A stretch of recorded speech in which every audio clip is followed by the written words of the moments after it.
Je vous le disais en titre, pas de reprise des cours cette semaine jusqu'à nouvel ordre suite aux chiffres alarmants de la deuxième vague de la maladie à coronavirus au pays. Les élèves congolais sont donc appelés à garder leur mal en patience en attendant l'amélioration de la situation sanitaire au pays. Ceci est ressorti de la réunion entre le ministre de l'EPST et l'équipe de riposte contre la COVID-19. Une autre évaluation de la situation est renvoyée dans 3 semaines. Des chiffres étant alarmants au tableau de la situation épidémiologique de la maladie à coronavirus en RDC, difficile alors pour les élèves congolais de retrouver les chemins de leur école, surtout en cette première semaine de l'année 2021.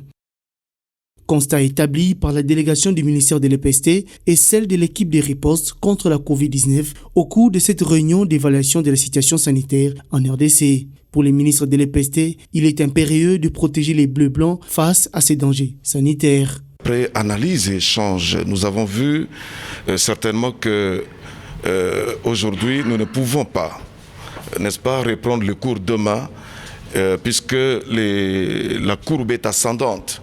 Et vous savez, il y a beaucoup de cas, n'est-ce pas, de Covid qui sont déclarés, ça et là. Et vous savez que les enfants sont les vecteurs, n'est-ce pas, de cette maladie.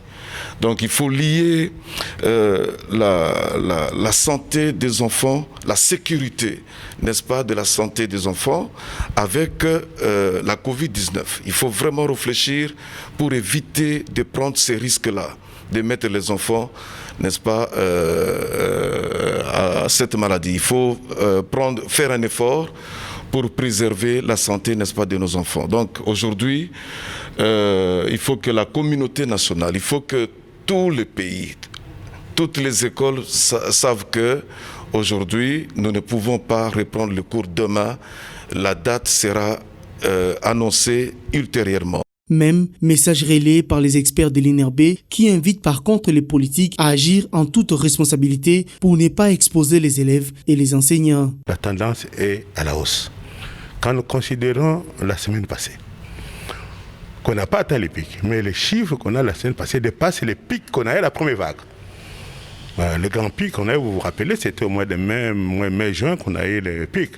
Et puis après, on a commencé à descendre. Mais ce qu'on a eu la semaine passée, quand on voit les tendances, on dépasse déjà les pics de la première vague. Donc, ça signifie quoi? Cela veut dire que les virus circulent intensément.